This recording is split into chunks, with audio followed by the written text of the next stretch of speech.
Rajasthan set 2023 जिसका notification आ चुका है। स्टूडेंट्स को लंबे समय से इंतजार था क्योंकि 9 सालों के बाद अब राजस्थान में भी सेट होगा। तो बच्चों, अगर आपने अपना फॉर्म को फिल नहीं किया है तो जल्दी से आप अपने फॉर्म को फिल कर 11 Feb लास्ट डेट है एंड एग्जामिनेशन की जो डेट दे रखी है वो 19 मार्च है एंड मोस्ट प्रोबेबली 19 मार्च को आपका एग्जाम हो जाएगा।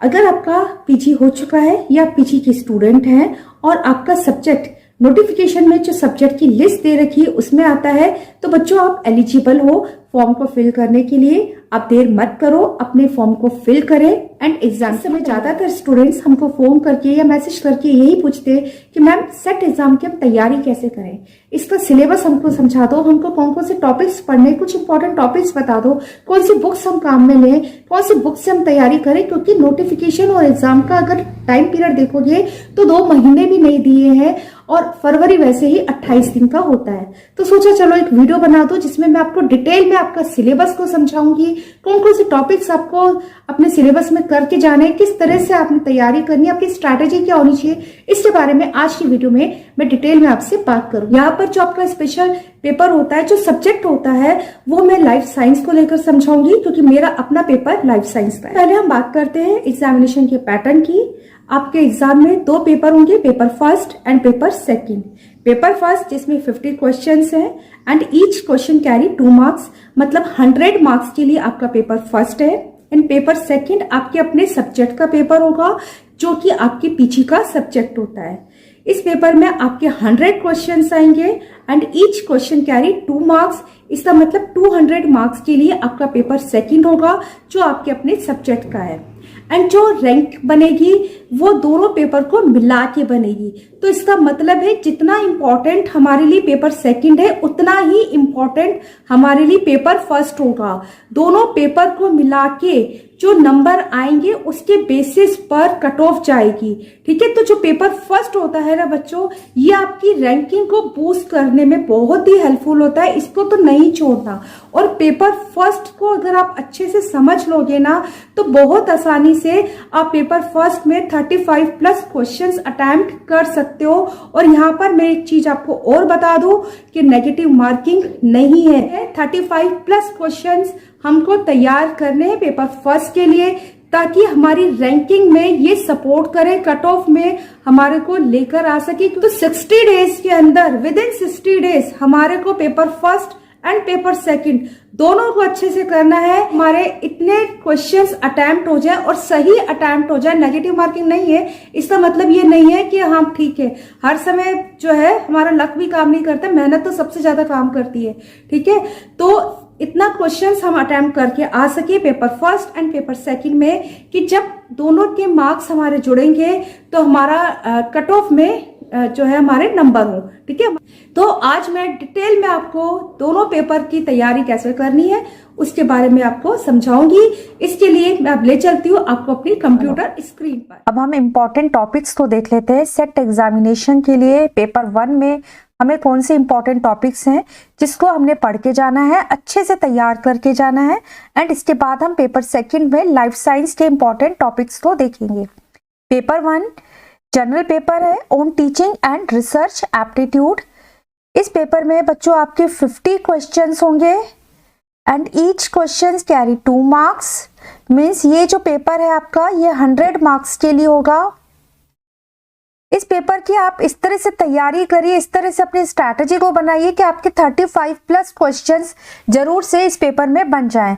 तो यहाँ पर मैं जो भी टॉपिक्स आपको बता रही हूँ उन टॉपिक्स को बच्चों आप अच्छे से करके जाना। ठीक है, इससे आपके 35+ क्वेश्चंस सेट के पेपर फर्स्ट में जरूर से बन जाएंगे। ठीक है, ये पेपर बहुत इंपॉर्टेंट है।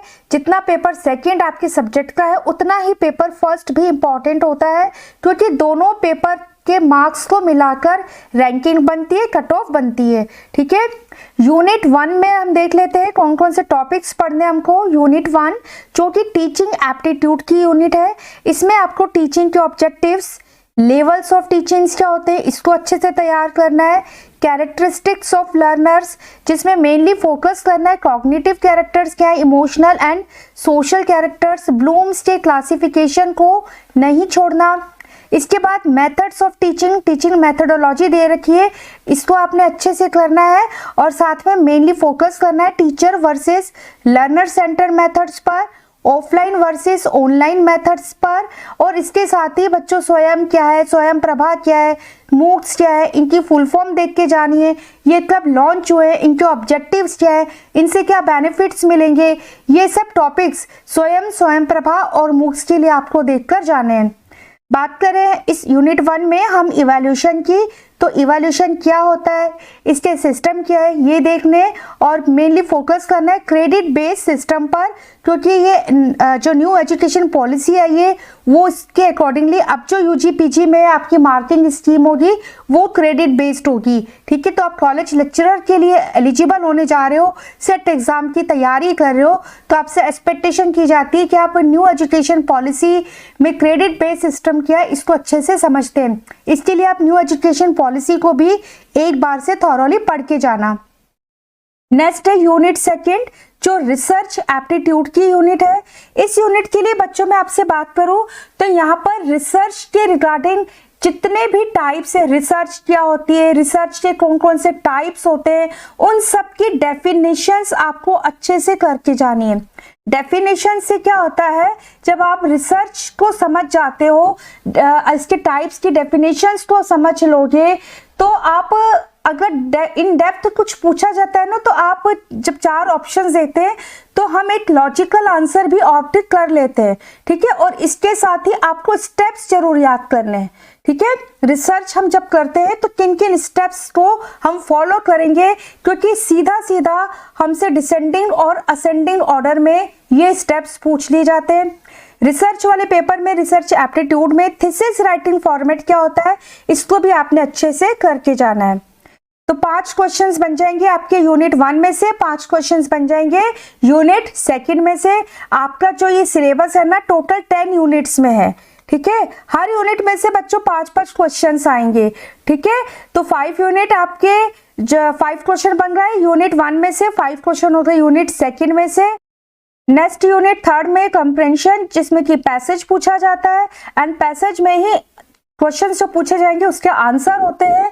तो इसके लिए आप 8 से 10 पैसेज अच्छे से आप तैयार कर लीजिए। इससे क्या होगा कि आपको पैसेज में से आंसर कैसे फाइंड आउट करना है इसकी थोड़ी सी प्रैक्टिस हो जाएगी। ठीक है, आपने जो बुक बाई की होगी यूजीसी नेट पेपर 1 के लिए जो बुक होती है वही सेट एग्जामिनेशन के लिए पेपर 1 की बुक है। तो आप यूजीसी नेट के लिए कोई भी एक अच्छी सी बुक देख लीजिए, उसमें आपके पैसेज भी दिया होगा और पैसेज आपका हिंदी एंड इंग्लिश दोनों में आता है। जिसमें भी आपको कंफर्टेबल हो उस पैसेज को आप सॉल्व कर सकते हो। नेक्स्ट है यूनिट 4 कम्युनिकेशन, संचार जिसे हम कहते हैं। ठीक है, कम्युनिकेशन में mass media society, verbal and non verbal communication and classroom communication, ये इंपॉर्टेंट है, इनको आपने करके जाना है। Next unit 5 mathematical reasoning and aptitude की यूनिट है। इस यूनिट के लिए बच्चों मैं आपको कहूंगी कि आप क्लास 9th एंड 10th का एनसीईआरटी का जो मैथ्स है इसको आप कर जाओ। ठीक है, इसमें मेनली आपने फोकस करना है टाइम एंड डिस्टेंस वाले जो अपने क्वेश्चंस होते हैं इसको आप अच्छे से करके जाए। रेशो है, प्रपोर्शन है, प्रॉफिट लॉस है। ठीक है, रेशो, प्रपोर्शन, प्रॉफिट लॉस वाले अपने एक्सरसाइजेज है, इसको आप करके जाए। ठीक है, इंटरेस्ट वाले, कंपाउंड इंटरेस्ट, तो ये वाले जो अपना मैथ्स है इस मैथ्स को आपने करके जाना है। इसके बाद में ज्योमेट्री के भी कुछ क्वेश्चंस पूछ लिए जाते हैं। ज्योमेट्री से आप एरिया है, पेरीमीटर है, इसको निकालना आप सीख कर जाइए। ठीक है, एरिया, पेरीमीटर, इनके फॉर्मूलेज आप याद कर जाना और 8-10 सवाल की भी आप प्रैक्टिस कर जाओगे ना एनसीईआरटी की बुक में से, तो वहां पर सवाल ये क्वेश्चंस बन जाते हैं। ठीक है, तो इनको आप देख जाना। ठीक है, और इसके साथ ही ट्राइंगल बहुत इंपॉर्टेंट होता है। ठीक है, इसको आप करके जाना है। और यूनिट 5 में सीरीज एंड कोड्स वाले आपके क्वेश्चन आते हैं। तो यहाँ पर कोई ऐसा तो है नहीं कि आप जितने ज़्यादा प्रैक्टिस करोगे ना उतना ज़्यादा आप आसानी से इन क्वेश्चंस को कर लेते हो। सीरीज वाले कोड्स वाले सवाल वहाँ पर बन जाते हैं। बस प्रैक्टिस की नीड है। तो आपने करना क्या है कि 3 से 4 घंटे आपने डेली के पेपर फर्स्ट के लिए निकालने हैं, तो आसानी से आपका ये पेपर तैयार हो जाता है। नेक्स्ट है unit 6 logical reasoning. Logical reasoning में वेन डायग्राम के हमें क्वेश्चंस करने हैं, इसके साथ मीन्स ऑफ नॉलेज ये देखना है, प्रमाण देखने हैं, ठीक है। इसके आपको नोट्स वगैरह मिल जाएंगे यूजीसी नेट की बुक में, ठीक है। वेन डायग्राम पर फोकस कर लेना, इसके ऊपर क्वेश्चंस बन जाते हैं। नेक्स्ट है डेटा इंटरप्रिटेशन। इसमें पाई चार्ट के ऊपर क्वेश्चन जरूर बनता है, बार चार्ट आ जाता है, मैपिंग ऑफ डाटा के ऊपर क्वेश्चन आ जाता है, डेटा एंड गवर्नेंस के ऊपर क्वेश्चन आ जाता है। तो ये जो 5 टॉपिक्स दिए ना, ये बहुत इंपॉर्टेंट है। पाई चार्ट और bar charts and mapping of data के ऊपर एक क्वेश्चन जरूर से बन जाता है। नेक्स्ट है यूनिट 8 में ICT, information and communication technology. इस यूनिट में आपको बेसिकली देखकर जाना है कि हम कंप्यूटर पर तो बच्चों देखो काम करते हैं, है ना, लेकिन हमको थ्योरी में नहीं आता। तो एक बार आप सारी टर्मिनोलॉजी इसको आप पढ़ के जाओगे। ईमेल क्या होता है, ठीक है, ईमेल्स के रिगार्डिंग जो भी स्टेप्स है, टर्मिनोलॉजी, उसको आप देख कर जाओगे। Video audio conferencing, ICT and governance, इसको आपने देख कर जाना है। नेक्स्ट है unit 9। Unit 9 people development and environment, ठीक है। ये जो बच्चों आपकी यूनिट है ना, ये लाइफ साइंस के स्टूडेंट्स आप ध्यान से करिएगा। इस यूनिट में एक तरह से इकोलॉजी है पूरी, ठीक है। आपका तो इकोलॉजी का जो यूनिट 9 है, लाइफ साइंस के बच्चों के लिए कह रही हूँ मैं। तो ये जो यूनिट 9 है ना आपकी, वो सारी इकोलॉजी वाली यूनिट आपकी यूनिट 9 में यहाँ पर भी है। और इकोलॉजी की तैयारी, एनवायरनमेंट की तैयारी बच्चों आप लोग वैसे भी एग्जामिनेशन के लिए करते हो, क्योंकि आजकल सभी कंपटीशन में एनवायरनमेंट रिगार्डिंग जो क्वेश्चंस जरूर बनते हैं, ठीक है। तो इसमें आपको पॉल्यूशन देखने हैं, पॉल्यूटेंट्स क्या होते हैं, ठीक है, किस पॉल्यूटेंट्स का क्या इम्पैक्ट होता है वो आपने पढ़ के जाना है। एनवायरमेंटल प्रोटेक्शन एक्ट के ऊपर एक क्वेश्चन बन जाता है, प्रोटोकॉल्स के ऊपर क्वेश्चन बन जाता है, बायोडाइवर्सिटी क्या है, थ्रेट्स क्या होते हैं, कॉजेज क्या होते हैं बायोडाइवर्सिटी के, एंड कन्वेंशन ऑन बायोडाइवर्सिटी।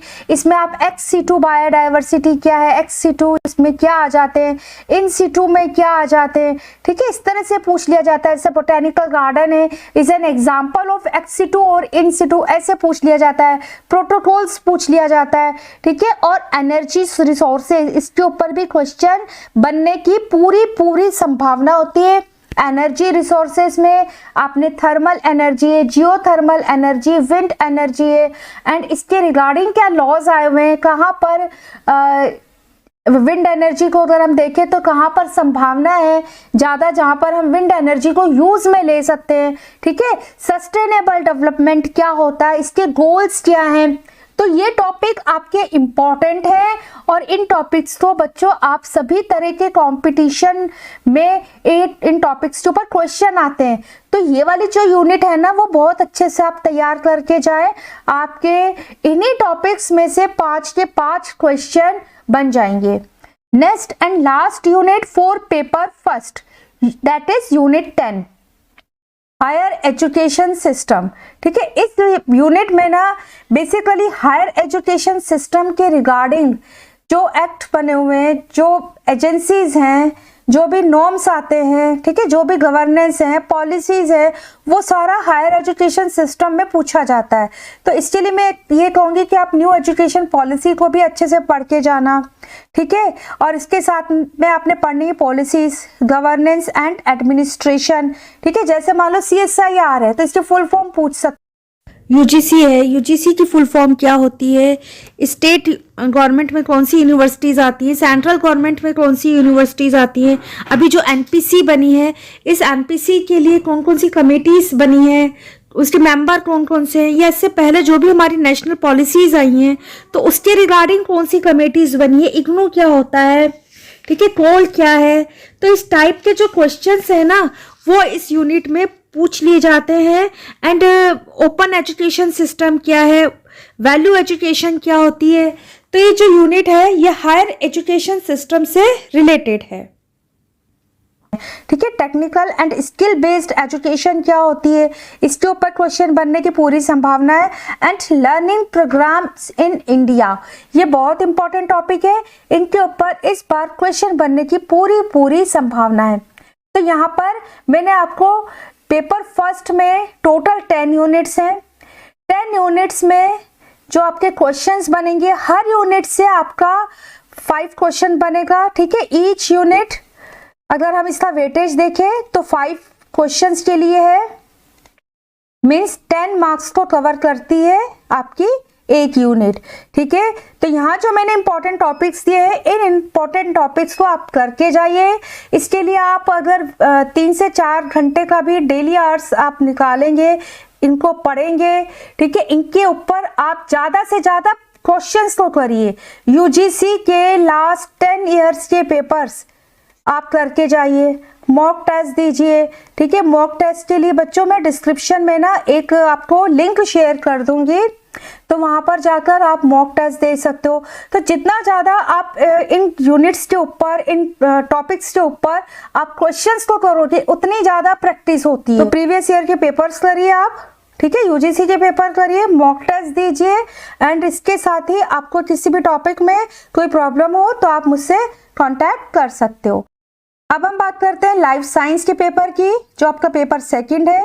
इस पेपर में आपके 100 क्वेश्चंस आएंगे and each question carry 2 marks, means 200 marks का है। तो टोटल आपका जो पेपर सेट का रैंकिंग आपकी बनाएगा वो 300 मार्क्स में से बनाएगा। ठीक है, यहाँ पर भी नेगेटिव मार्किंग नहीं है, पेपर फर्स्ट में भी नहीं है, पेपर सेकंड में भी कोई नेगेटिव मार्किंग नहीं है। लाइफ साइंस का बच्चों जो आपका सिलेबस है वो CSIR नेट वाला सिलेबस है। ठीक है, डिस्क्रिप्शन में सिलेबस का लिंक भी मैंने डाल रखा है, आप वहां से भी जाकर डाउनलोड कर सकते हो। सिलेबस की हार्ड कॉपी आप निकाल के रखिए। सिलेबस के ऊपर सबसे पहले अपने स्ट्रॉन्ग टॉपिक्स को आप मार्क करेंगे। ठीक है, स्ट्रॉन्ग टॉपिक्स कौन से होते हैं, जिसको आपने BSc एंड MSc में अच्छे से कवर किया है, जिनको आपने BSc MSc में अच्छे से तैयार किया था, और आपके स्ट्रॉन्ग टॉपिक्स होंगे। ठीक है, उसके बाद में आपने वीक टॉपिक्स को मार्क करना है। आपके वीक टॉपिक्स कौन से होंगे, जो कि आपने थोरोली बस सरसरी दृष्टि से कहते हैं ना, हमने पढ़े थे, उसको हमने अच्छे से तैयार नहीं किया हुआ। ठीक है, या उसमें हमारा कंसेप्ट क्लियर नहीं है, तो उन वीक टॉपिक्स को आप मार्क करेंगे। एंड थर्ड आप मार्क करेंगे जो आपने अपने BSc MSc में टॉपिक छोड़ दिए थे, लेफ्ट टॉपिक जो होते हैं जिनको आपने MSc में नहीं कवर किया, उन टॉपिक्स को भी आप मार्क करेंगे। ठीक है, अब आपने फोकस करना है अपने स्ट्रॉन्ग टॉपिक्स के ऊपर। ठीक है, स्ट्रॉन्ग टॉपिक्स तैयार करिए, क्योंकि आपके पास में समय कम है, 60 डेज भी नहीं है एक तरह से हम देखें, क्योंकि 19 मार्च जो है एग्जाम की डेट दे रखी है। क्लियर है? सो स्ट्रॉन्ग टॉपिक्स को सबसे पहले आपने अच्छे से तैयार करना है। यूनिट वाइज कौन से टॉपिक्स आपको तैयार करके जाने हैं वो मैं आपको यहाँ पर बता देती हूँ, जिससे आपको काफी हेल्प मिलेगी। लेकिन इससे पहले एक काम आपको करना ही है, class 11th and 12th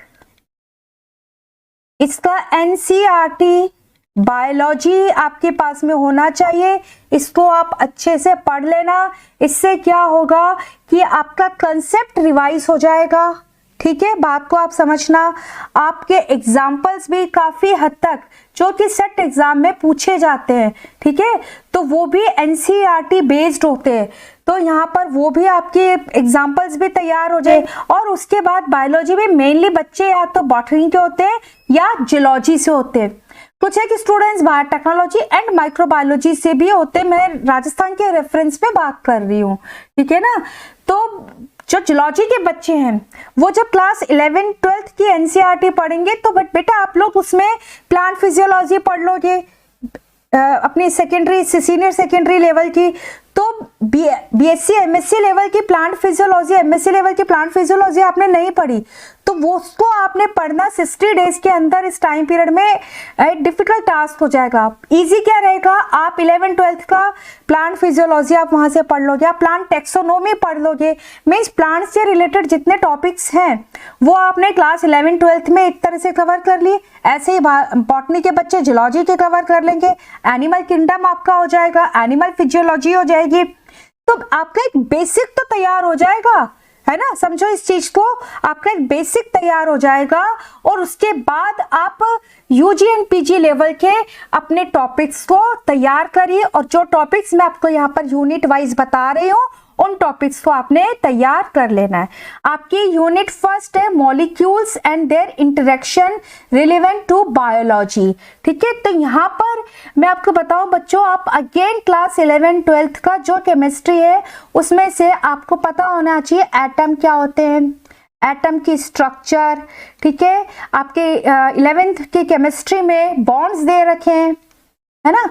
bonds में जैसे केमिकल बॉन्ड्स क्या है, आयनिक बॉन्ड्स क्या है, हाइड्रोजन बॉन्ड्स क्या है, तो आपको ये बॉन्ड्स यहाँ पर पता होने चाहिए और यही इस यूनिट फर्स्ट में दे रखा है और 11th बेस्ड क्वेश्चंस ही बन जाते हैं, ठीक है। बॉन्ड्स आपको पता होने चाहिए, जिसमें स्ट्रॉन्ग बॉन्ड्स, वीक बॉन्ड्स, इन बॉन्ड्स का आपस में इंटरेक्शन, ठीक है। इसके साथ में आपको पता होना चाहिए एसिड बेस रिएक्शंस क्या होती हैं, पीएच क्या है, पीआई क्या होता है, ठीक है। ये सारा जो है ना 11th की केमिस्ट्री पर अच्छे से दे रखा है।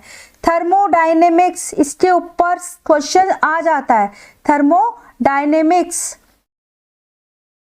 थर्मोडायनेमिक्स में आपको पता होना चाहिए एंथैल्पी क्या है, एंट्रोपी क्या है, कब एंट्रोपी बढ़ती है, कब एंथैल्पी बढ़ती है।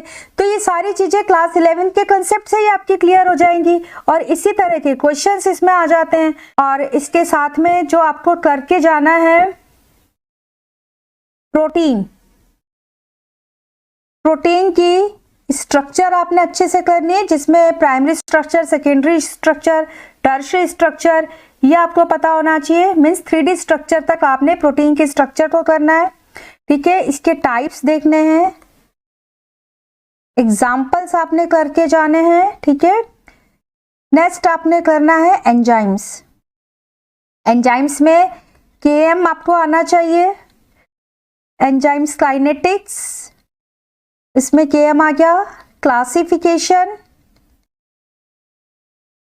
क्लासिफिकेशन, टाइप्स, एग्जाम्पल आप जरूर से साथ में करिएगा। और इसके साथ में जब आप एंजाइम्स कर रहे हो तो एलोस्टेरिक एंजाइम, ठीक है, एंड इनहिबिटर्स, ये इंपॉर्टेंट है। साथ ही इस यूनिट के लिए, यूनिट फर्स्ट के लिए आपको DNA types, DNA structure and types, ये इंपॉर्टेंट है, ठीक है। अब जब आप डीएनए की स्ट्रक्चर पढ़ रहे हो, ऑब्वियसली आपने आरएनए की स्ट्रक्चर भी आपको पढ़ के जानी है। और आरएनए में बच्चों मैं आपको बताऊं, आरएनए की स्ट्रक्चर जब आप पढ़ोगे तो एक तो आपकी टीआरएनए की स्ट्रक्चर इंपॉर्टेंट है, ठीक है। और इसके साथ ही आपने पढ़ के जाना है जो वायरस होते हैं ना, तो वायरस में कौन सा आरएनए मिलता है, double stranded RNA, single stranded RNA, double stranded DNA, single stranded DNA, ये ना एग्जाम्पल पूछ लिए जाते हैं और ये बहुत इंपॉर्टेंट है। सीधा सीधा क्वेश्चन आ जाता है और आपकी बुक में, बीएससी की बुक में ही दे रखे हैं, है ना। तो इसको आपने करके जाना है। नेक्स्ट अपन बात करें यूनिट सेकंड सेलुलर ऑर्गेनाइजेशन की। सेलुलर ऑर्गेनाइजेशन की यूनिट में जो आपने करके जाना है प्लाज्मा मेम्ब्रेन, ठीक है, इसकी स्ट्रक्चर एंड प्लाज्मा मेम्ब्रेन की प्रॉपर्टीज में इसके फंक्शन आ जाते हैं सारे, ठीक है। फंक्शन में मेनली आपको टारगेट करना है ट्रांसपोर्टर्स पर। ट्रांसपोर्टर्स के ऊपर एक क्वेश्चन जरूर बन जाता है, ठीक है। पैसिव ट्रांसपोर्ट क्या होता है, एक्टिव ट्रांसपोर्ट क्या होता है, चैनल्स क्या हैं, ठीक है। तो इस तरह के क्वेश्चंस इस पर बन जाते हैं, पैसिव, एक्टिव, ट्रांसपोर्ट, इसको करके जाना है। सेलुलर ऑर्गेनाइजेशन में इसके बाद जो नेक्स्ट टॉपिक मैं आपको बता रही हूँ सेल डिवीजन, ये बहुत इंपॉर्टेंट है। सेल डिवीजन आपने करना है। सेल डिवीजन में इंटरफेस, ठीक है, इंटरफेस आपने करना है। एंड सेल डिवीजन में मियोसिस एंड माइटोसिस की स्टेजेस, ठीक है, इनकी स्टेजेस करनी है और मेनली फोकस करना है चेक पॉइंट्स पर। चेक पॉइंट्स पर फोकस करना है, जिसमें साइक्लिन्स, सीडीकेस, इन एंजाइम्स को आपने देखना है। ठीक है, सेलुलर ऑर्गेनाइजेशन में एक और टॉपिक जो मैं आपको बता रही हूँ वो है जीनोम ऑर्गेनाइजेशन। ठीक है, ये भी इंपॉर्टेंट है। तो सेलुलर ऑर्गेनाइजेशन की यूनिट में मैंने आपको बच्चों 3 टॉपिक्स मेनली बताए हैं। एक है प्लाज्मा मेम्ब्रेन, इसके ऊपर क्वेश्चन जरूर बनता है, इससे स्ट्रक्चर देख लेना, प्रॉपर्टीज को देख लेना, ट्रांसपोर्टर्स क्या है, पैसिव एक्टिव ट्रांसपोर्ट, चैनल्स क्या होते हैं, ठीक है, पोरिंग्स क्या है। तो इस तरह की सारी चीजें आपके प्रॉपर्टीज में आ जाती हैं। देन सेल डिवीजन मैंने आपको बताया, जिसमें आपको स्टेजेस देखनी है, मेनली फोकस करना है इंटरफेज। ठीक है, मियोसिस एंड माइटोसिस की स्टेजेस को आपने एक बार देख लेना। यहाँ पर अपनी मियोसिस फर्स्ट की जो स्टेज होती है प्रोफेज 1, उसकी ऑर्डरिंग भी कई बार पूछ ली जाती है, उसके ऊपर क्वेश्चन बन जाता है। एंड चेक पॉइंट्स आपको देखने हैं, जिसमें साइक्लिन्स एंड सीडीकेस एंजाइम्स आपको पता होने चाहिए, इसको आपने अच्छे से करके जाना है। Next unit 3 fundamental process. इस यूनिट में बेटा आप लोगों को रेप्लिकेशन इसको भी करना है, कुछ भी नहीं छोड़ना यहाँ पर, जो भी मैं बता रही हूँ, रेप्लिकेशन, ट्रांसक्रिप्शन, ट्रांसलेशन, ठीक है, इनसे रिलेटेड एंजाइम्स आपको करके जाने हैं। स्टेप्स याद होने चाहिए आपको, फैक्टर्स कौन कौन से काम आ रहे हैं। ठीक है, जब आप रेप्लिकेशन, ट्रांसक्रिप्शन, ट्रांसलेशन करोगे तो इसका मतलब है मैं आपको प्रोकैरियोट एंड यूकैरियोट दोनों के लिए बता रही हूँ ये। ठीक है, transcription in prokaryotes, translation in eukaryotes. Prokaryotes में कौन से एंजाइम्स होते हैं, फैक्टर्स होते हैं, कौन सा एंजाइम्स किस स्टेप में इन्वॉल्व है, तो ये यहाँ पर पूछ लिए जाते हैं। ठीक है, इस तरह के क्वेश्चंस यहाँ पर पूछ लिए जाते हैं। इसके बाद आपको करके जाना है जीन रेगुलेशन, ये बहुत इंपॉर्टेंट है। ठीक है, जीन रेगुलेशन प्रोकैरियोट्स में जब आप जीन रेगुलेशन पढ़ते हो तो यहाँ पर आपको 2 ओपेरॉन पढ़ने, lac operon and tryptophan operon, इसको आपने करके जाना है, बहुत ही इंपॉर्टेंट है, नहीं छोड़ना। ठीक है, इसके बाद यूकैरियोट में भी आपको जीन रेगुलेशन पढ़ना है, ये भी बहुत इंपॉर्टेंट टॉपिक है। नेक्स्ट अपन बात करें यूनिट 4 के लिए, cell communication and cell signalling. इसमें मैं आपको बता दूं, इस टॉपिक में आपको कौन कौन से इंपॉर्टेंट पॉइंट्स आपने देखने हैं, टॉपिक्स देखने हैं। कैंसर को आपने बिल्कुल भी नहीं छोड़ना, कैंसर क्या होता है, इसके टाइप्स क्या हैं, ऑन्कोजीन्स, ठीक है, TSGS क्या होता है, ये सब आपने इस यहाँ पर करके जाना है। इसके बाद एपोप्टोसिस, ये आपने नहीं छोड़ना है बिल्कुल भी, इसके ऊपर एक क्वेश्चन जरूर बनेगा। सेल जंक्शंस, इसके ऊपर क्वेश्चन बन जाएगा एक। ठीक है, एंटीबॉडी, एंटीबॉडी की स्ट्रक्चर, एंटीबॉडी के टाइप्स, ठीक है, इसको आपने अच्छे से करके जाना है। डिजीज वाला इसमें पोर्शन है, ठीक है, वो करके जाना है। डिजीज वाले पोर्शन में आपने जैसे infectious disease, non infectious disease, ठीक है, ये करके जाना है। Non infectious disease, infectious disease ये हो गया। एंड साथ ही आपने करके जाना है एक इस वाले टॉपिक में, yes, signal transduction, signal transduction pathway क्या होता है। ठीक है, तो सेल कम्युनिकेशन यूनिट 4 में जो इंपॉर्टेंट टॉपिक्स आपको करके जाने हैं, एक तो कैंसर पढ़ के जाना है पूरा, इसके टाइप्स, ऑन्कोजीन्स, TSGS, एपोप्टोसिस को पढ़ के जाना है, सेल जंक्शंस क्या होते हैं, एंटीबॉडी को आपने पढ़ के जाना है, इसकी स्ट्रक्चर है, इसके टाइप्स है, इसके क्लासिफिकेशन है। बच्चे सारे टॉपिक्स जो है ना एंटीबॉडीज के ऊपर अगर हम देखें तो ऑलरेडी वीडियो बने हुए हैं, आप जाकर वहां पर भी देख सकते हो। डिजीज में इन्फेक्शियस डिजीज है, नॉन इन्फेक्शियस डिजीज है, एंड सिग्नल ट्रांसडक्शन पाथवे। ठीक है, तो ये टॉपिक्स आप कवर करके जाए, मोस्ट प्रोबेबली आपके इसमें से 5 से 7 क्वेश्चंस आराम से जो भी अभी मैंने बताए हैं बन जाएंगे। नेक्स्ट है डेवलपमेंटल बायोलॉजी। ठीक है, इस यूनिट में आपने क्या पढ़ के जाना है, जो हमारे बॉटनी के स्टूडेंट हैं बेटा आप लोग प्लांट डेवलपमेंट पढ़ोगे, अच्छे से करके जाओगे प्लांट डेवलपमेंट को, जिसमें आपने ABC मॉडल करना है, ठीक है। जूलॉजी के बच्चे आप लोग लिम्ब डेवलपमेंट, इसको आप करके जाइए।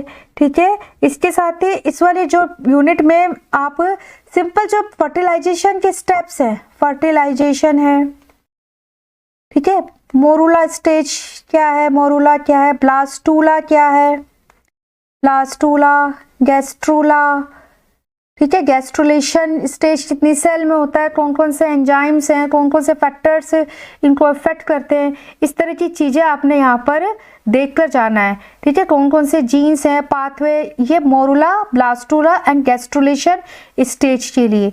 एक आप ड्रोसोफिला का डेवलपमेंट देख के जाना। ठीक है, ड्रोसोफिला डेवलपमेंट, इसको आप देख जाना। तो ये आपका डेवलपमेंटल बायोलॉजी में। एंड नेक्स्ट मैं आपको बता रही हूँ सिस्टम फिजियोलॉजी, जिसमें प्लांट फिजियोलॉजी में जब आपने 11th-12th की बुक्स पढ़ ली हैं, आपका कंसेप्ट क्लियर है, तो आप आसानी से प्लांट फिजियोलॉजी की यूनिट बेटा कवर कर सकते हो। कोई बहुत ज़्यादा टफ नहीं है। अपने पीजी लेवल का जो आपने प्लांट फिजियोलॉजी के टॉपिक्स करने पीजी लेवल पर, वो आपको करने एक सेकेंडरी मेटाबोलाइट्स, इसके ऊपर एक क्वेश्चन बनने की पूरी संभावना है। सेकेंडरी मेटाबोलाइट्स आपने करके जाना है। ठीक है। इसके बाद स्ट्रेस फिजियोलॉजी, इसको आपने करके जाना है, स्ट्रेस फिजियोलॉजी। ठीक है। इसके साथ आपको करके जाना है growth hormones, growth regulators, growth regulators आपने करने हैं। आरक्यू, ये आपने करना है। ठीक है। फोटोसिंथेसिस में आपने, फोटोसिंथेसिस, इसमें आपने फोटोफास्फोराइलेशन, फोटोफास्फोराइलेशन, डार्क रिएक्शन,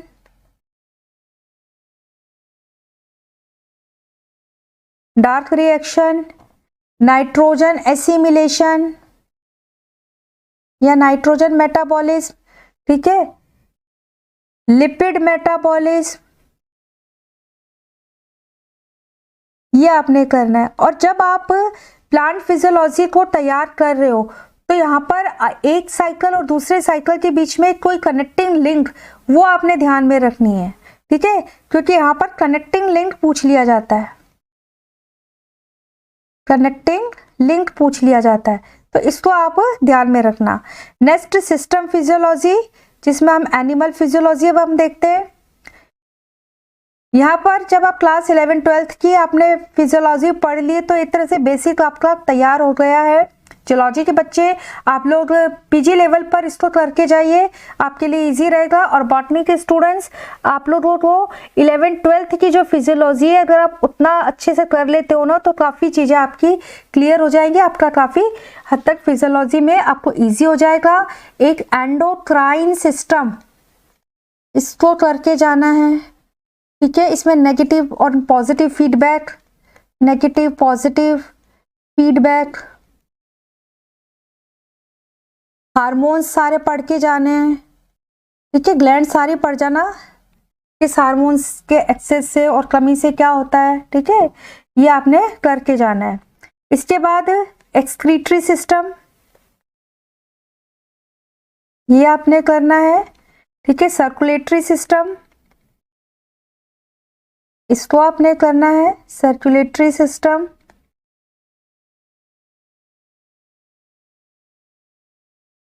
ये आपने करके जाना है। देन नर्वस सिस्टम,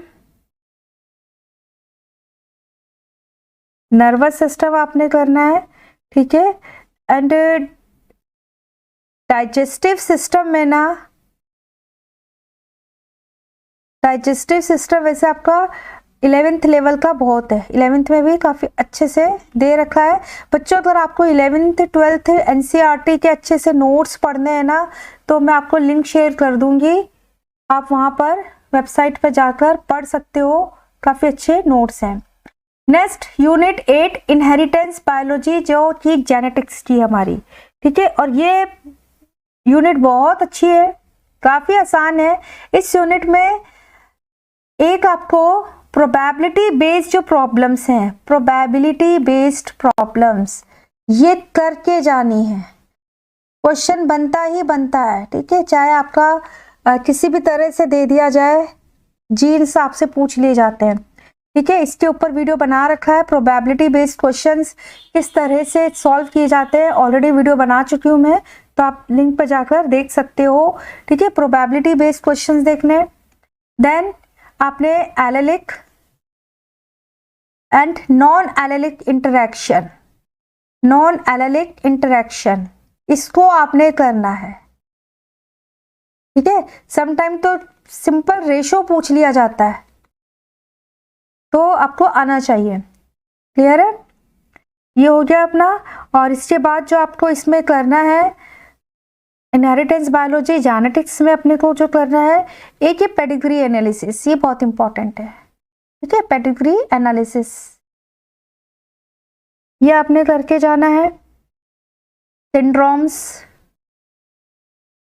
डिसऑर्डर्स, इसके ऊपर क्वेश्चन जरूर बन जाएगा, ठीक है। म्यूटेशन क्या होता है, इसके टाइप्स आपने पढ़ के जाने हैं, कॉजेस पढ़ने हैं, एग्जाम्पल्स पढ़ने हैं, ठीक है, ये पढ़ के जाइए। And gene mapping, gene mapping पढ़नी है, ठीक है। तो ये इंपॉर्टेंट टॉपिक्स है इनहेरिटेंस बायोलॉजी के लिए।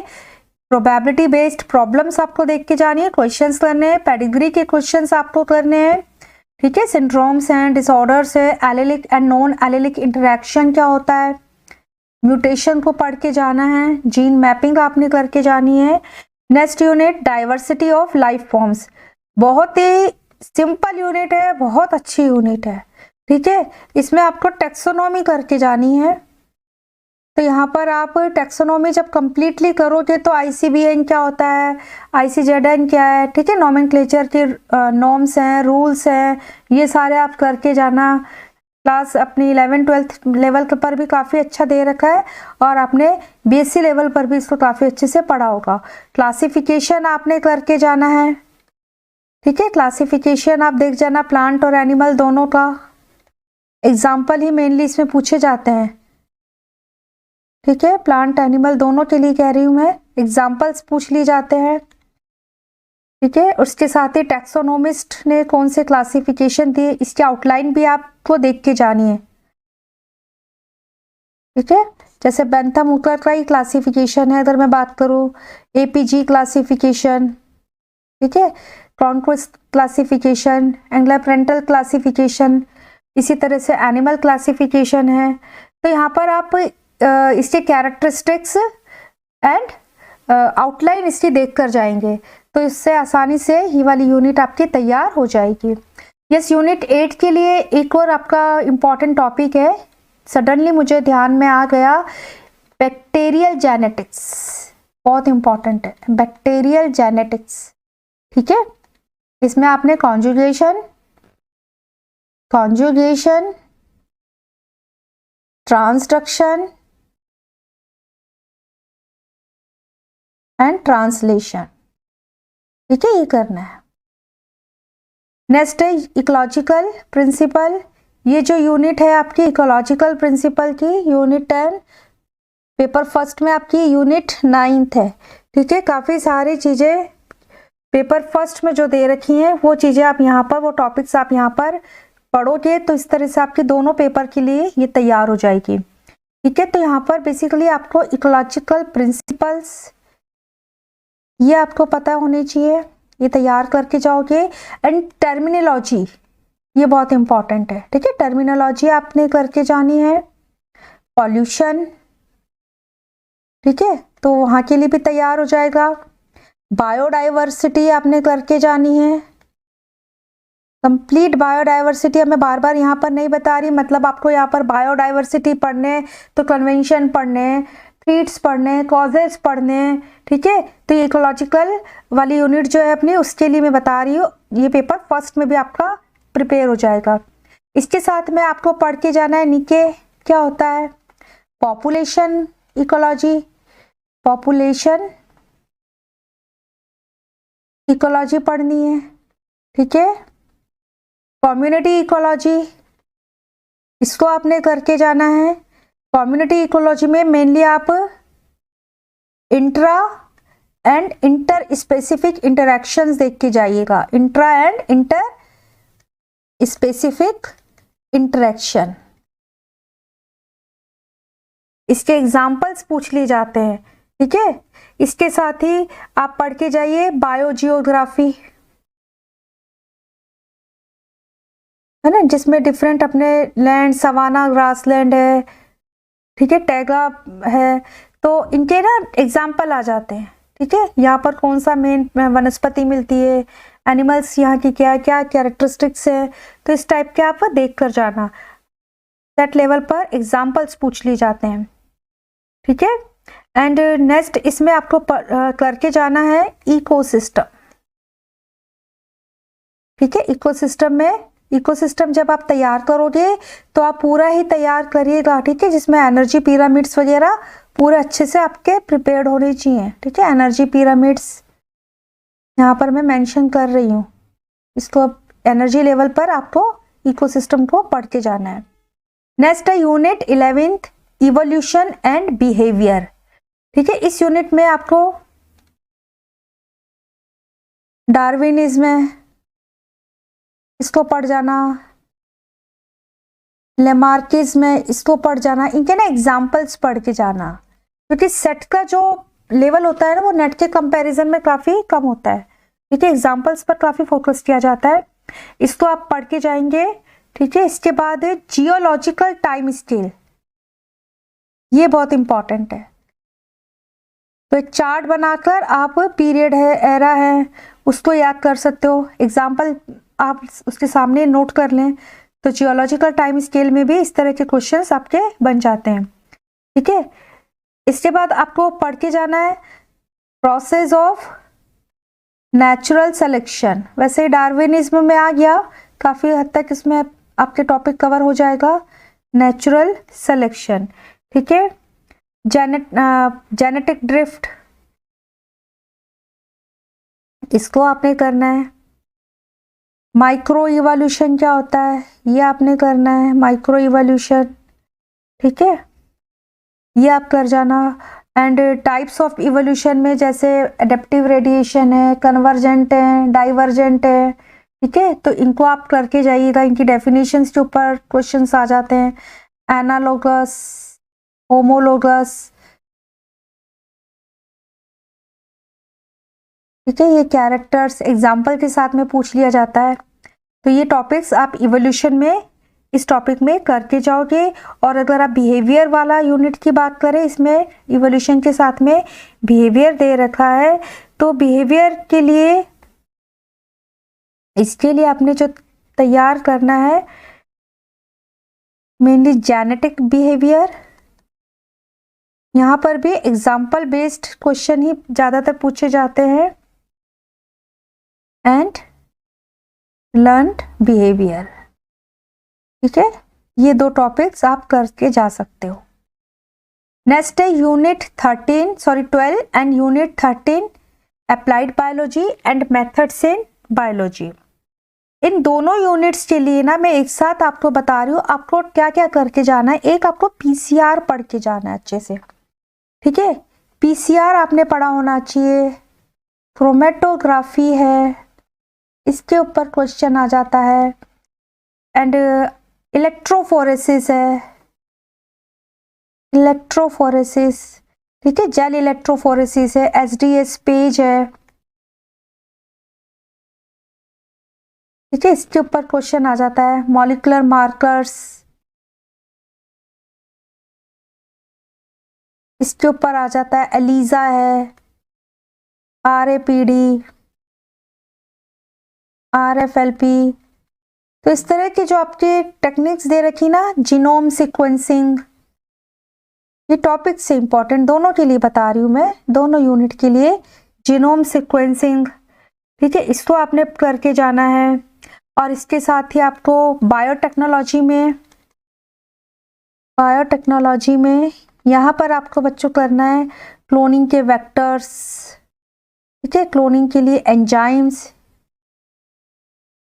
अभी मैंने लास्ट 2 वीडियोस बनाए भी हैं जिसमें वेक्टर्स और एंजाइम्स के ऊपर किस तरह के क्वेश्चंस नेट में पूछे गए हैं सेक्शन बी में, उसको बताया है।